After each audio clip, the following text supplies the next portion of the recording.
Voilà, nous continuons maintenant avec le Bénin. Des organisations de droits de l'homme et des partis d'opposition s'inquiètent de la vague d'arrestations en cours dans le pays. Elles sont consécutives à des manifestations meurtrières de la période préélectorale qui ont fait au moins 2 morts civiles et des blessés. Côté force de l'ordre et manifestants, chaque jour, la presse, les réseaux sociaux, les organisations de défense des droits de l'homme alertent sur des cas de personnes arrêtées. Il y a aujourd'hui cette cour firmait la criette qui est devenue un peu cet épouvantail qui fait peur à tout le monde, qu'on utilise cours de répression des infractions économiques et du terrorisme, et qui est beaucoup plus utilisé à des fins politiques aujourd'hui. C'est l'avis de beaucoup de Béninois. Oui, c'est ça, Talon. On a l'impression que Talon, lui, il veut rien entendre en ce qui concerne l'évolution démocratique du pays. Donc, lui, il veut mettre la main sur tout en ce qui concerne la presse, la société civile, l'opposition. Tout cela, tous ces éléments ne doivent pas hésiter sous lui, parce que ce sont des structures trop gênantes, ou ce sont des secteurs trop gênants pour lui, alors qu'il a tout un programme à faire dérouler. Donc si il donne vie à ces structures-là, donc c'est comme ça lui compliquerait un peu la vie. On se demande où est-ce qu'il est en train d'aller. Qu'est-ce qu'il est en train d'aller? Vous avez mis la main sur l'opposition, vous mettez la main sur l'opposition, vous mettez la main sur la presse. La presse n'arrive même plus à parler. Vous imaginez, lorsqu'on a arrêté Ricky Amadougou, alors que toute la presse, au moins majoritairement, au moins que toute la presse se soulève pour dénoncer cette façon de se comporter encore au XXIe siècle. Non, on n'a rien vu. Au lieu que toute la société civile se mobilise, on n'a rien vu de tout cela. Mais il y a même un juge qui s'est désolidarisé de son groupe de magistrats et qui a parlé aux médias nationaux et internationaux, alors que toute la presse le dénonce à véhémence. Ça va passer. Mais que voulait Talon? Il voulait un second mandat et il a arrêté les opposants. Maintenant, il obtient son second mandat qui laisse libre les opposants. Qu'est-ce qu'il veut encore aujourd'hui? S'il va parler de réconciliation, s'il va parler de développement du pays, mais encore que les Béninois soient réconciliés avec eux-mêmes et que les Béninois pensent développement. Vous imaginez, vous demandez à quelqu'un de contribuer à l'évolution du pays alors que peut-être ses parents sont en prison. Vous demandez aux partis politiques peut-être de contribuer ou de dire à leurs militants, à leurs sympathisants de contribuer au développement de leur pays alors que certains de leurs militants, certains de leurs amis, certains de leurs pères sont en prison. On se demande là où il est en train d'aller. Il crée une criette, c'est pour mettre la main sur ceux-là, les hommes d'affaires qui peut-être vont vouloir le concurrencer, les politiciens qui vont vouloir le gêner, la presse qui va vouloir le gêner. Il met la main sur tout. Je pense qu'il est en train de se comporter comme ce politicien qui venait peut-être de prendre l'indépendance au lendemain des années 60 et qui veut régner tout seul. Il veut être le seul maître à bord. Dans le cas de Talon, quand même, dans le cas du Bénin, je vous l'ai dit, il y a eu, avant les élections, beaucoup de violence et forcément, on ne peut pas ne pas arrêter des personnes qui, éventuellement, seraient en lien avec ces violences-là. Ah oui.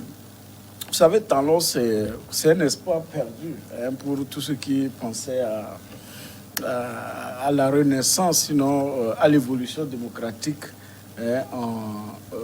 au Bénin. Parce qu'il faut reconnaître que le passage de Boni avait failli devenu ce dictateur. Mais c'est la société civile, tout ça, et qui ont fait, il a quitté. Et mon ami Fimet vient de parler des opposants ailleurs. Il y a des régimes que lui-même il supporte, qui ont aussi des opposants. Moi, j'ai jamais supporté de régime dans ce pays. J'ai jamais supporté aucun régime. Non, je n'admire aucun régime quand même. J'admire mon pays, le Togo. Oui, notre pays, le Togo, nous avons aussi des frères qui sont à l'extérieur, qui ne peuvent pas rentrer à cause de la politique, à cause de votre ami. Quel ami ai-je? J'ai quel ami? On interdit à qui de rentrer au pays? Donc la presse. On poursuit qui? La presse. C'est la même chose. C'est la même chose. Le musulman de la presse. On venait d'en parler même dans notre pays. Il y en a. Et au Bénin, ce monsieur que tout le monde avait applaudi, qui était venu pour être démocrate, il avait bien crié qu'un seul mandat. Et puis, bon, en mangeant, l'appétit est arrivé. Et il a vu à côté comment les gens font pour s'éterniser au pouvoir. Il a appliqué. Et c'est ça. Et donc, les gens, il faut reconnaître que l'opposition béninoise a eu à commettre quelques erreurs. Quelques erreurs et dont profite aujourd'hui le groupe de talons. Le groupe de talons, parce que les arrestations, quand vous fouillez là-dedans, quand vous voyez, il y a des choses que des gens même ont déclarées. Nous avons déjà débattu ici, Rekia Madougou, par exemple, qui reconnaît avoir donné de l'argent pour mobiliser les gens. Est-ce que vous voyez? C'est déjà une pièce à conviction. Quand vous prenez, il y a même une dame qui doit être une ancienne ministre de Boni Yayi, qui a fait même des lives sur les réseaux sociaux, en reconnaissant que c'est eux qui ont amené des gens, par exemple, de l'intérieur, pour perturber les élections. C'est des choses qu'il ne faut pas faire. Par exemple, le magistrat dont vous parlez, quand vous fouillez, parce que, vous savez, le système Talon a mis également en place un système de renseignement très raffiné, qui est même allé sortir, même si c'est un montage, c'est possible, des gens de la maison du magistrat qui est en fuite, qui est en France, et des gens qui reconnaissent qu'on les a ramenés de l'intérieur pour venir perturber des choses. Est-ce que vous voyez? Donc, lorsque vous êtes dans une certaine poursuite, il y a des choses qu'il ne faut pas faire. On va vous habiller. Et tout à l'heure, on parle de branchement d'argent. Quand vous voyez tout ce monde dont les gens aujourd'hui crient qu'ils sont trichés et autres, ils ont trouvé l'argent où? Ils ont trouvé l'argent où? C'est l'argent des pays voisins qui devait servir au développement de ces pays que les gens ont ramassé. Est-ce que vous voyez? C'est ça le blanchiment d'argent. Parce qu'il n'y a pas derrière, on n'a pas vu qu'est-ce que la personne a eu à faire comme activité pour amasser autant d'argent. Est-ce que vous voyez? Mais quand vous voyez même la maturité des gens qui disent qu'ils veulent être président, qui échangent des messages qui font partie de la confidentialité des chefs d'État, ce n'est pas normal. Est-ce que vous voyez? Donc voilà, les gens ont laissé les traces. Les traces, quand vous échangez des messages avec des gens et dans lesquels il y a des conversations des présidents qui se disent, bon, ok, on peut vous supporter pour ceci, on peut vous aider pour cela. Mais écoutez, c'est la déstabilisation du pays voisin. On ne peut jamais vous le pardonner. Et c'est des choses qui sont gravissimes, même pour ceux qui ont laissé sortir ces informations.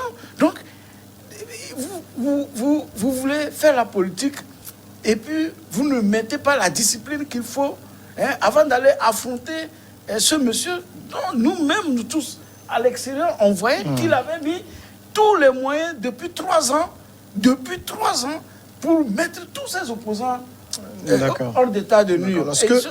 Ils sont tous en exil. Ce que dénonce quand même l'opposition, notamment il y a Maître Aboubacar Paparap qui est avocat de l'ODHP, c'est l'Organisation de défense des droits de l'homme et des peuples, qui estime que le but de ces différentes interpellations est de faire taire toute l'opposition, c'est-à-dire d'étouffer dans l'œuf toute tentative de manifestation, parce qu'il parle de plusieurs dizaines d'arrestations, au moins 150, dit-il. Oui, c'est-à-dire, c'est là où je dis, il n'a pas bien appris la leçon. Vous imaginez, nous sommes en 2010. Qui n'a pas bien appris la leçon? Oui, je voudrais parler de votre ami Talon que vous défendez très bien.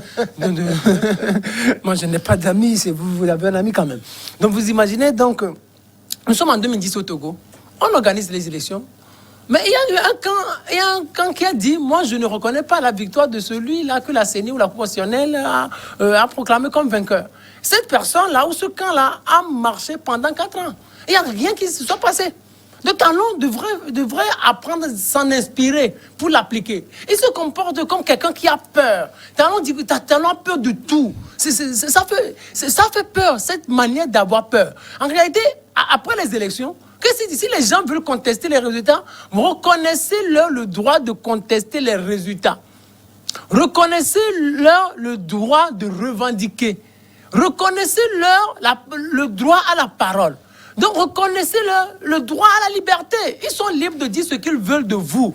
S'ils ne s'en vont pas chercher des armes pour venir vous déstabiliser, si c'est seulement parler, si c'est seulement organiser des manifestations, reconnaissez-leur ce droit-là. C'est ce que Talon ne veut pas reconnaître. Et on est allé aux élections, vous dites avoir gagné. On vous a proclamé à plus de vainqueurs, à plus de 86%. Mais personne ne vous le retire. Donc, mais si les gens, même si c'est une petite minorité qui dit vous n'avez pas gagné, mais laissez-leur la possibilité de le dire. Vous imaginez, maintenant vous voulez faire taire tout le monde. En ce 21e siècle, il ne pourrait pas. Il va arrêter peut-être plus de 150 personnes au départ, mais avec le temps, ça va lui être difficile. Peut-être, il a bien tenu peut-être le premier mandat avec une main de fer. Peut-être s'il poursuit dans cette même dynamique, ça va lui être difficile pour les 5 prochaines années. Qu'est-ce qu'il veut? Au Togo, on vous laisse le droit de faire tout ce que vous voulez. Mais on sait que vous n'irez nulle part. Donc lui, il n'a pas encore cette magie-là. Il n'est pas encore si fort. Donc, et au Togo, on n'a pas si peur comme ça. Au Togo, on n'a pas si peur comme ça. Il se comporte comme un enfant politique. Peut-être je vais rectifier quelque chose. Oui, c'est un novice en politique, c'est un homme d'affaires. Donc il a peur de tout, au fait. Pour lui, l'argent n'aime pas le bruit. Donc il ne veut pas de bruit. Attends, il oublie qu'il est chef d'État. Il n'est pas homme d'entreprise à la tête du pays. Parce que comme ça, il se comporte. Il n'est pas homme d'entreprise à la tête du pays. Il est chef de l'État. Il est président de tous ceux-là qui ont voté pour lui. Il est président de tous ceux-là qui n'ont pas voté pour lui. Donc, il doit accepter les deux. Il est là pour tout le monde. Il n'est pas un homme, un chef d'entreprise pour punir ou pour sanctionner, pour sortir des notes de sanctions ou pour demander des lettres d'explication à ses ouvriers. Mais ce n'est pas possible. Ce qu'il est en train de faire, il est en train de détruire toute la démocratie béninoise. Ce n'est pas bien. Germain, la démocratie où? C'était au Tchad, la démocratie, ou bien la démocratie au Bénin, la démocratie au Togo. Est-ce que vous voyez? Donc, quand on parle de démocratie, il ne faut pas aller, disons, et prendre de l'eau chaude, comme on le dit, voilà, dans l'eau froide. Non. Si on vous dit, allez chercher les organisations des droits de l'homme, pour qu'on vous dise que ceux-là même qui sont au Bénin comme prisonniers, comme détenus, qui sont en train d'être détenus aujourd'hui, ils n'atteignent pas encore le nombre que vous avez dans les prisons civiles de Lomé depuis août 2017. Vous parlez des opposants qui sont à l'extérieur. Je vous dis, vous dites qu'on laisse les gens parler. Agboué Babadé, ici, il est où? Il s'est retrouvé dans les maïs, il paraît. D'accord? Non, c'est lui-même qui a fui. C'est Agboué qui a voulu quitter le pays. Personne n'a obligé Agboué à quitter le pays, le Togo. Il y a beaucoup de Togolais qui sont out, qui ont envie de rentrer, même pour venir faire les vacances, ils ne peuvent pas. Pourquoi? Qui le leur a interdit? Voilà, mais tous ceux-là qui nous suivent, si vous voulez rentrer au pays, rentrez au pays. Mais qu'est-ce que vous avez fait et vous vous reprochez de quoi? L'exercice de talent, qu'est-ce qu'ils se reprochent? De façon soft ailleurs. Est-ce que vous voyez? Donc, c'est ça. Et nos pays, malheureusement, sont en train de rater. Parce que on a dit que normalement, cette pandémie, ceux qui devaient vraiment prendre de bonnes décisions, la preuve, la Chine a fait un boom de, je crois, 9 et en termes de taux de croissance. Ici, dans nos pays, on va nous mentir avec des chiffres à dormir debout. Mais voilà, nous avons raté d'abord à relancer nos pays en tant que pays émergents et nous ratons également l'après-Covid pour en faire des crises. Et nous sommes dans des crises perpétuelles, permanentes, politiques. Ce qui se passe au Bénin, je dis, c'est ce que les gens ont vu ailleurs et qui ont commencé par appliquer. Peut-être que lui, il est violent au début, il va peut-être s'améliorer. Moi, je ne suis pas pro-talon. Ce qui est en train de se passer au Bénin, ce n'est pas normal. Parce qu'à un moment donné, tout le monde prenait le Bénin comme un exemple de démocratie. Malheureusement, en termes d'atteinte. Malheureusement, pendant ce temps, ceux qui se sont succédés, ils ont fait la démocratie de l'argent, ou même aujourd'hui, les gens qui sont poursuivis, il y a des gens qui profitent énormément par la position qu'ils ont eue, qui profitent énormément de l'État. Est-ce que vous voyez qu'aujourd'hui, le petit Mussolini est en train de prendre comme des alibis? Parce que pour faire sa répression, si c'était propre, il y a quand même une question, j'ai l'impression qu'on n'y répond pas. J'évoquais ces violences, c'est dans ce cadre que les gens sont poursuivis et arrêtés. Quelqu'un est forcément responsable. Bien évidemment, quelqu'un, mais il faut qu'il arrête les responsables. C'est ce qu'ils disent faire. Il y a par exemple une voix de la majorité qui dit que ceux qui sont arrêtés ont attaqué la République et devront en répondre. C'est-à-dire les 150 personnes sont allées, ils ont attaqué la République. 150 personnes, vous imaginez ce que c'est. 150 personnes. On a l'impression, moi je dis, on a l'impression que Talon veut être brutal. C'est pas l'impression, Talon est brutal. Il faut le connaître, il est brutal. Ce n'est pas l'impression. C'est un homme des années 60, si on peut le dire ainsi. C'est comme ça, c'est ce politicien des années 60, c'est comme celui-là qui a tellement combattu. C'est comme les Sékou Touré, qui ont combattu le colon et après, ils ont pris le pays et ils ne veulent plus d'opposition dans leur pays. C'est comme ça qu'ils se comportent. Bien sûr, il y a eu des actes de violence, mais ces actes de violence ont été causés par qui? C'est pas lui, c'est lui. Quand vous faites fuir les opposants, quand vous faites arrêter des opposants pour des chefs d'accusation qui ne tiennent pas. Parce que vous disiez quelque chose tout à l'heure, on dirait que Francisco, vous n'êtes pas en Afrique, vous n'étiez pas en Afrique en 90, dans les années 2000.